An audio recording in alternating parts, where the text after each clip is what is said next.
Nationwide 90 FM, continuing the tradition of fair, fearless, and factual reporting.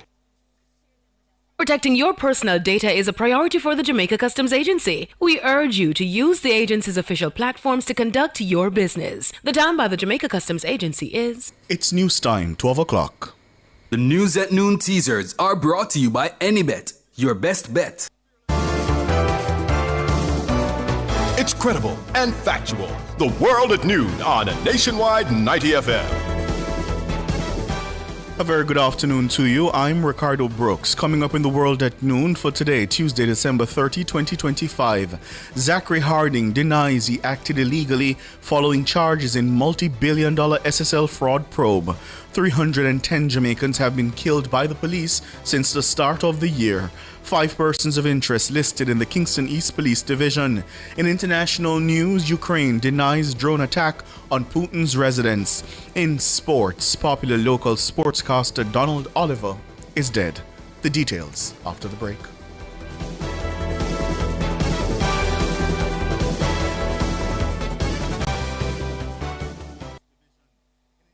The Midday News is brought to you by Total Tools. Every tool, every trade. If it's news, it's got to be Nationwide 90 FM.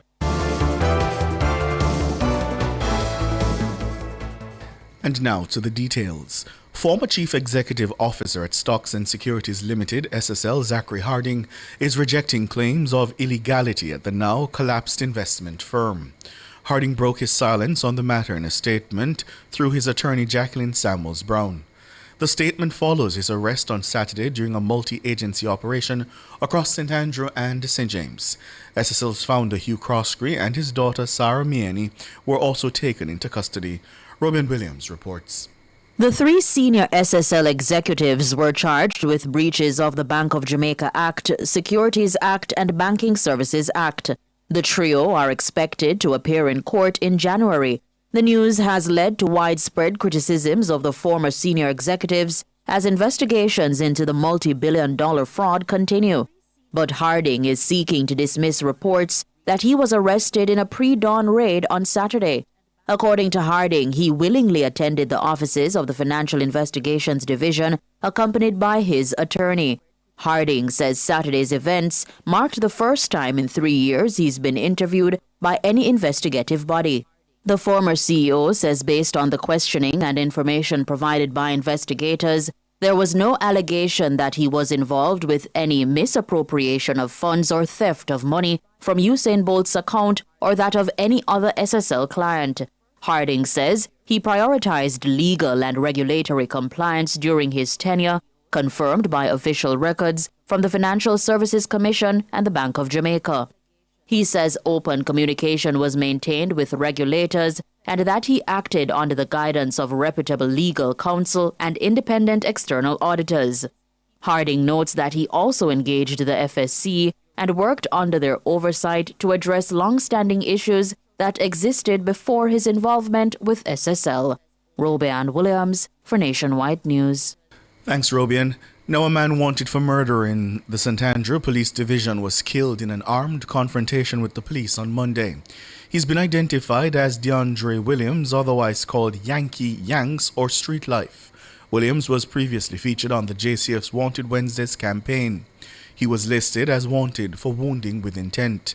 Williams was known to frequent Nanny Boulevard and Chisholm Avenue in Kingston. According to the police, a Taurus 9mm pistol with a magazine containing 10 rounds was seized following the confrontation. Williams' death now brings the year-to-date tally for those killed by the security forces to 310. The figure is 123 more than the number killed over the corresponding period in 2024. In that period, 187 people were killed by the police. The figure represents a 65% increase in fatal shootings by the security forces. The Kingston East Police Division has listed 5 men as persons of interest. Detectives believe the men can assist with ongoing investigations in the division.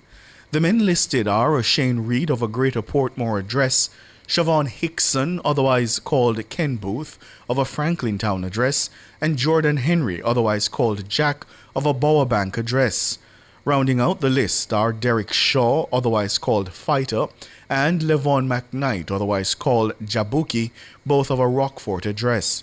All 5 men are being urged to immediately report to the Ellison Road Criminal Investigations Branch, and anyone with information on their whereabouts is being asked to call the Ellison Road Police at 876-839-6875, the Ellison Road Criminal Investigations Branch at 876-928-4200, Crime Stop at 311, the Police 119 emergency number, or the nearest police station. The National Water Commission, the NWC, is urging micro, small and medium-sized enterprises to apply for its MSME amnesty set to end on Wednesday. Launched on September 1 this year, the MSME amnesty targets small businesses with outstanding balances. The program was extended until December 31 as part of recovery efforts following the impact of Hurricane Melissa. It provides eligible MSMEs with an opportunity to regularize their water accounts and to restore access to reliable piped water supply. Businesses can also benefit from a 50% discount on their outstanding balances. The amnesty applies to commercial accounts that are inactive for 3 months or more and active commercial accounts with outstanding balances of more than $30,000 for more than 180 days. Acting President of the NWC, Kevin Carr, says the Commission recognizes the importance of supporting MSMEs. This as the NWC continues to address more than $10 billion in hurricane-related damage to its infrastructure island-wide. Now, more than $300 million have been redirected from a government initiative to assist with the rewiring of houses in parishes which are still without electricity since the passage of Hurricane Melissa. That's according to the Portfolio Minister, Darrell Vaz. We have diverted 372 million Jamaican dollars out of our National Energy Poverty Reduction Project as a result of the passage of Hurricane Melissa through St. Elizabeth, and it will extend to other parishes. We will be doing minor repairs of homes to ensure households can be certified for electricity house wiring where required. We are going to do 800 houses. We're going to do house wiring support for 600 households. We're going to do full GER certification services for 1,400 households. And we're going to do provision of selected social services in 1,400 identified through the electrification fairs. Minister Vaz says the majority of the funds will be used to carry out repairs to damaged houses before electricity can be restored. The breakdown of this is $300,000 for minor building repairs to facilitate certification of electrification. That's 240 million Jamaican dollars. House wiring, $600 at $150,000. That's 90 million. And the GR certification, which is $30,000, will come up to $42,000. So it doesn't make sense you repair your house and put on your roof and the water has done damage to your wiring in your house. You won't have any benefit. Darrell Vaz there, the Energy Minister. He was speaking at the recently held launch of the JPS Emergency Mobile Power Generation Unit in Treasure Beach, St. Elizabeth. In regional news now, 5 volunteers from the Nigerian Technical Aid Corps are set to join the Ministry of Education in St. Kitts and Nevis. It comes as the island nation intensifies efforts to enhance teaching in mathematics, fundamental sciences, and related disciplines. The volunteers were officially welcomed on Monday by Deputy Prime Minister and Minister of Education Dr. Jeffrey Hanley. The 5 educators are part of a larger cohort which also includes 12 professionals who will primarily serve in the health sector over the next 2 years. Dr. Hanley also disclosed that discussions are ongoing with Nigeria's Ministry of Education to expand cooperation in other areas. In international news now, Ukraine's President Volodymyr Zelensky has denied allegations by Russia that his country launched a drone attack on one of President Vladimir Putin's residences. He also accused Moscow of trying to derail peace talks. Russia's foreign ministry claims Kyiv had launched an attack over Sunday night using 91 long-range unmanned aerial vehicles. Russia said it would now review its position in peace negotiations. It's not yet clear where Putin was at the time of the alleged attack. Zelensky dismissed the claim as typical Russian lies intended to give the Kremlin an excuse to continue attacks on Ukraine. He says Russia had previously targeted government buildings in Kyiv and warned that its latest claim could signal further strikes on Ukraine. In the sports report this afternoon, some sad news, one that has hit close to home. Well-known sports commentator Donald Oliver has died.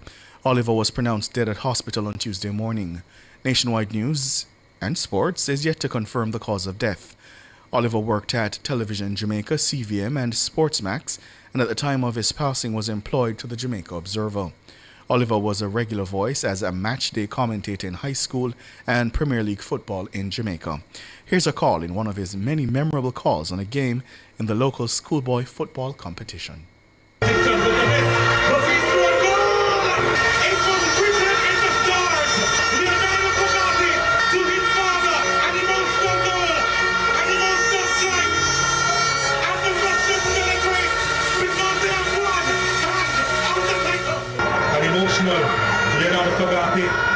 So much responsibility on his shoulders in particular. He bears the legacy of his father, who died when he was just 3 years old. He actually led the line. Did Anthony Fagapi overseas for a couple of years. Donald Oliver, we of course extend our condolences to his family and friends.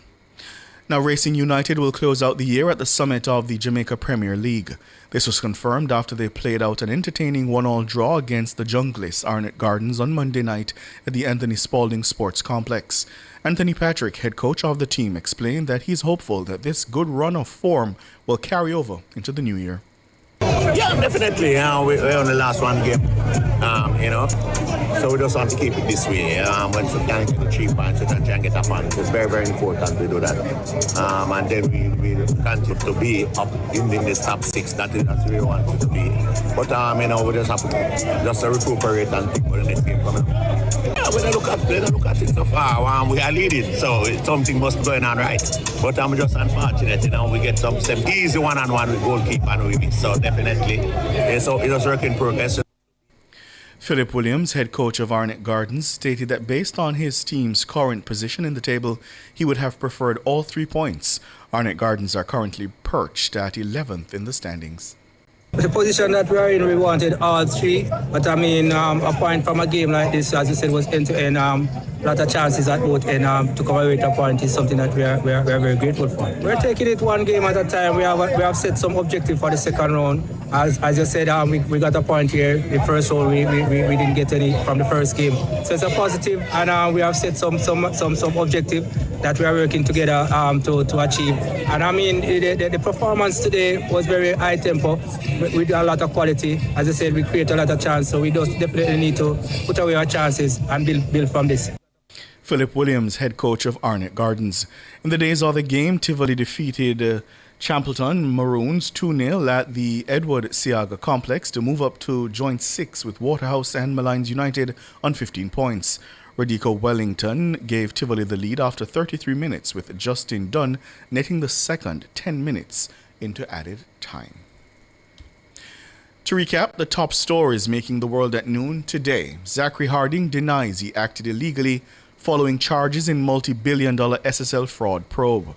310 Jamaicans killed by the police so far this year.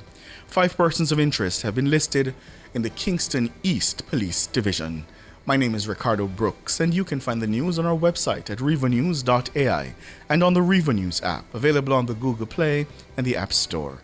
Major news next at 5. Good afternoon.